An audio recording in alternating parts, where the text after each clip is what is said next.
नमस्कार साथियों, आप सभी लोगों का हमारे चैनल सौर्य करियर पॉइंट में बच्चों आप लोगों का बहुत बहुत स्वागत है। आज हम लोग टॉपिक लेकर के पढ़ने वाले हैं कि चुंबक के गुण क्या होते हैं। कल मैंने आपको बताया था कि सर मैग्नेट क्या होता है, चुंबक के कितने ध्रुव होते हैं। तो ये चीज़ें मैंने आपको बहुत अच्छे तरीके से बताया कि चुंबक में 2 प्रकार के ध्रुव पाए जाते हैं। अब ये समझना कि हम लोग चैप्टर कौन सा पढ़ रहे हैं कि विद्युत धारा का चुंबकीय प्रभाव। तो यहाँ से बच्चों विद्युत धारा का चुंबकीय प्रभाव जो हमारे पास में चैप्टर चल रहा है magnetic effect of electric current, इसके अंतर्गत यहाँ से हम लोग पढ़ रहे हैं कि चुंबक के ध्रुव कितने होते हैं। छोटी सी बात होती है। तो पहले हम लोग पढ़ते हैं कि सर चुंबकीय गुण हमारे पास में क्या होते हैं। अगर मैं बात कर लिया कि सर चुंबकीय गुण हमारे पास में क्या होते हैं, तो इसको पहले समझना। चुंबक के गुण, प्रॉपर्टीज़ ऑफ मैग्नेट। तो यहाँ से बच्चों अगर कभी हम लोगों से देखा जाएगा कि साहब ये हमको बता दीजिए कि चुंबक के गुण कितने होते हैं, क्या क्या होते हैं चुंबक के गुण। हमने कहा बच्चों अगर कभी आप लोगों से चुंबक के गुण पूछेगा तो पहली कंडीशन ये चुंबक की होती है कि आपने अगर ये कोई मैग्नेट रखा हुआ है चुंबक के गुण, तो चुंबक सबसे ज़्यादा वो शक्तिशाली कहाँ पर होता है। हमने कहा कि सर पहले ये बताइए कि चुंबक में ध्रुव कितने होते हैं। चुंबक की ये क्वालिटी होती है कि चुंबक के 2 ध्रुव होते हैं बच्चों। नंबर 1 जो ध्रुव होता है उसे N कहते हैं, जो दूसरा होता है उसे क्या कहते हैं, S कहते हैं। तो चुंबक के कितने ध्रुव पाए जाते हैं, तो साहब चुंबक में 2 ध्रुव पाए जाते हैं। तो यहाँ से लिख लेता हूँ, इसके 2 ध्रुव होते हैं। इसके बच्चों क्या बोलेंगे, इसके 2 ध्रुव होते हैं। चलिए 2 ध्रुव होते हैं। एक तो हमारे पास में ये हो गया कि इसके 2 ध्रुव होते हैं। सर जो 2 ध्रुव होते हैं वो कौन से होते हैं।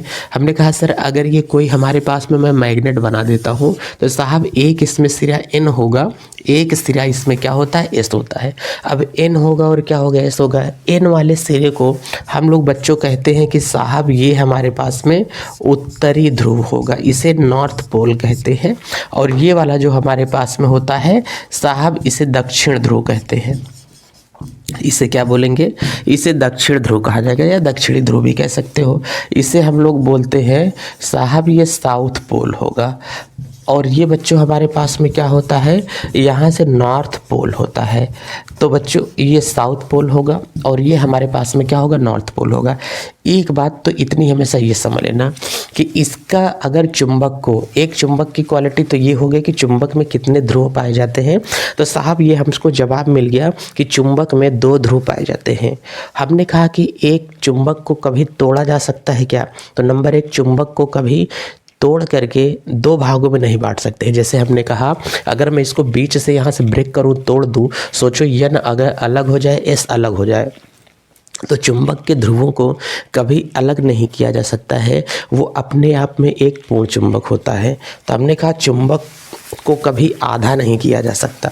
ये इसकी क्वालिटी नंबर 2 है कि मतलब इसमें अगर कभी चुंबक को हम लोग देखो, यहाँ से लिख देता हूँ मैं, आधा चुंबक, अगर चुंबक को किसी तरीके से आधा कर देंगे तो आधा चुंबक यहाँ से सदैव बच्चों क्या होता है, पूर्ण चुंबक होता है। आधा चुंबक हमेशा बच्चों क्या होगा, पूर्ण चुंबक होगा। अब सर ये क्यों होता है कि आधा चुंबक सदैव पूर्ण चुंबक बन जाता है, इसके लिए आपको आना पड़ेगा क्लास 12th में आ जाना, तब अच्छे तरीके से वहाँ पर ये पूरा चैप्टर ही एक चुंबक नाम का चैप्टर होता है, ये बताया जाएगा। अभी आपके 10th में ये नहीं पूछेगा कि इसके क्यों नहीं तोड़ा जा सकता है। प्रतिचुंबकीय अनुचुंबकीय आप लोग नहीं समझते हो ना, तो इसी के आधार पर मैं इसमें बताऊंगा डोमेन क्या होता है, रेंज क्या होता है, ये चीज़ें आपको नहीं पता है। तो इसमें ये चीज़ें हम लोग समझेंगे 12th में आने के बाद में, क्योंकि 10th का सिलेबस जो होता है वो 12th के सिलेबस से मैच करता है। तो पूर्ण चुंबक होगा। जैसे मैंने कहा कि अगर साहब इसको मैंने यहाँ से बांट दिया, ये चुंबक हमारे पास में था, एक ये चुंबक साहब था, ये हमारे पास में N था, ये चुंबक S था। इस संपूर्ण चुंबक को मैंने यहाँ से टुकड़े के रूप में बांट दिया। अब बताओ ये जो हमारे पास में टुकड़ा चुंबक का था, और साहब यहाँ से अगर आप लोग देख के चलते हो, ये वाला जो हमारे पास में टुकड़ा था, ये वाला एस था, ये वाला एन था।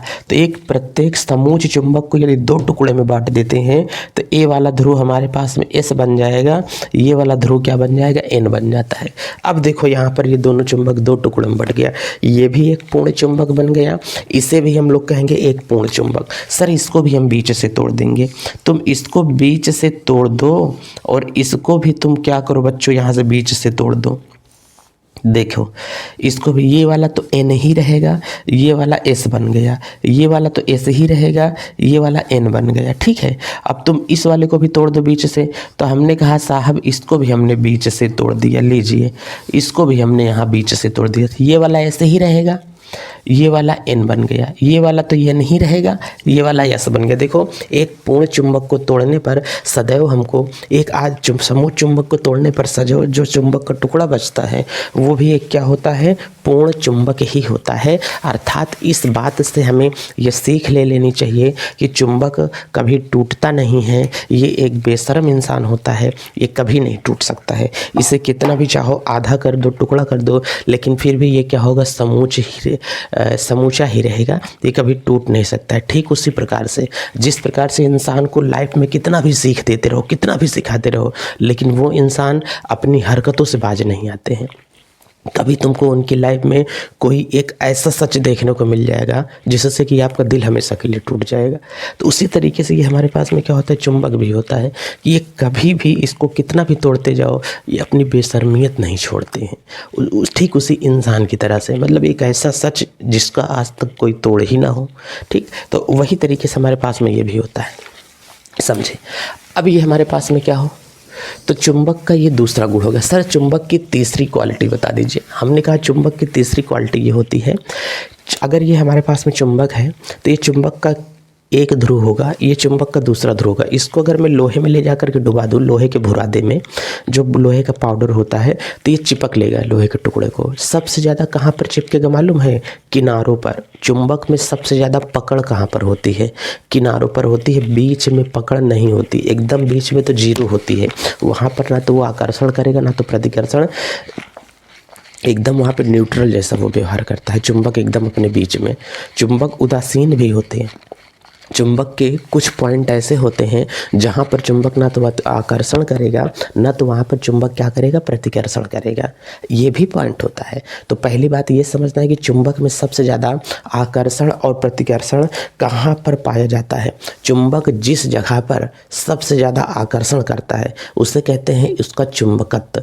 चुंबक में सबसे ज़्यादा चुंबकत्व कहाँ पर होता है, तो इसमें हमने कहा कि सबसे ज़्यादा, ध्यान से देख करके चलना बच्चों, यहाँ क्या होगा, सबसे ज़्यादा चुंबकत्व किनारों पर होता है। बच्चों ये ध्यान देना, सबसे ज़्यादा चुंबकत्व किनारों पर होता है। चलिए कि चुंबक में सबसे ज़्यादा जो चुंबकत्व होता है वो कहाँ पर होता है, किनारों पर होता है।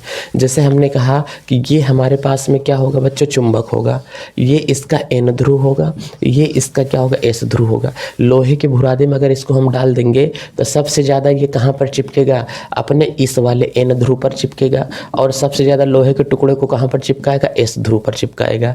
तो हमने कहा कि सबसे ज़्यादा जो इसका चुंबकत्व पाया जाएगा वो कहाँ पर पाया जाएगा, तो कह रहे हैं कि साहब इसका सबसे ज़्यादा जो चुंबकत्व पाया जाएगा किनारों पर पाया जाता है, ये बीच में चुंबकत्व नहीं पाया जाता है। देखो सबसे ज़्यादा जो इसका चुंबकत्व पाया जाएगा कहाँ पर पाया जाएगा साहब, सबसे ज़्यादा इसका चुंबकत्व किनारों पर पाया जाता है। हमने कहा ठीक है भाई कि चुंबक का सबसे ज़्यादा चुंबकत्व कहाँ पर पाया जाता है, किनारों पर पाया जाता है, बीच में नहीं पाया जाता है। चलिए ठीक है, अभी एक पॉइंट बताया हूँ, इसमें और पॉइंट होते हैं जहाँ पर ये उदासीन होता है। तो अभी आप लोग ये समझो कि चुंबक बीच वाला जो पॉइंट होगा एकदम इसका उदासीन होता है। जिस जगह पर सबसे ज़्यादा आकर्षण करेगा, प्रतिकर्षण करेगा, उस जगह को क्या बोलते हैं, चुंबकत्व। जहाँ पर इसके सबसे ज़्यादा प्रभाव दिखाई देता है, चुंबक जहाँ से ज़्यादा सबसे ज़्यादा आकर्षण या प्रतिकर्षण करेगा उस जगह को बोलते हैं चुंबकत्व सबसे ज़्यादा होता है। ठीक है, चलिए तो चुंबक में किनारों पर सबसे ज़्यादा चुंबकत्व पाया जाता है और बीच में इसका जो चुंबकत्व होता है वो क्या होता है, शून्य होता है, उदासीन होता है। ठीक है। चलिए अब अगला हम लोग देखते हैं, कभी कभी अगर दो चुंबक में कौन सा गुण पाया जाएगा। नंबर 4, तो चुंबक में बच्चों कभी कभी आप देखते हो तो चुंबक में आकर्षण का भी गुण होता है 1 नंबर, और चुंबक में किसका गुण पाया जाता है बच्चों, प्रतिकर्षण का भी गुण पाया जाता है। साहब क्या बात कर रहे हैं, इसमें अट्रैक्शन और रिपल्सन दोनों का गुण पाया जाता है। हमने कहा हाँ, यही तो हम लोग पढ़ रहे हैं कि चुंबक के गुण क्या होते हैं। तो चुंबक में दोनों प्रकार के गुण पाए जाते हैं, आकर्षण का भी गुण पाया जाता है और चुंबक में प्रतिकर्षण का भी गुण पाया जाता है। ठीक है सर, तो चुंबक में आकर्षण और प्रतिकर्षण दोनों के गुण पाए जाते हैं। जैसे सर आपने क्या कहा, हमने समझा नहीं। हमने कहा देखो चुंबक में अगर कभी कभी आप लोग देख करके चलोगे तो चुंबक में आकर्षण और प्रतिकर्षण दोनों के गुण होते हैं। हमने कहा कि ये चुंबक हमारे पास में रखा हुआ है, एक ये N है, ये चुंबक का S होता है। एक ये चुंबक मैंने रख दिया यहाँ से, ये वाला बच्चों चुंबक यहाँ से क्या होगा, ये वाला N होगा, ये वाला क्या होगा, S होगा। तो ये दोनों एक दूसरे को बच्चों क्या करेंगे, आकर्षण करेंगे। तो इसका मतलब अगर विपरीत ध्रुव होगा क्या होगा, आकर्षण होगा।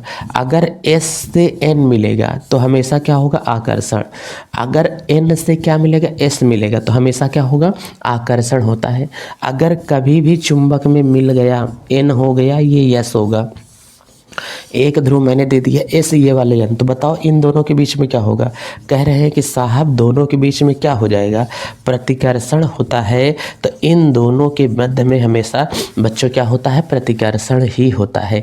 कभी भी आप देख करके चलोगे। इसका मैं डायग्राम अगर बना करके चलूँगा, एक मैं डायग्राम N का बना दूंगा, एक मैं डायग्राम S का बना दूंगा, तो चुंबकीय बल रेखा किधर से किधर जाती है, N से S की ओर जाती है। देखो इसको ये क्या कर रहा है, आकर्षण कर रहा है बच्चों।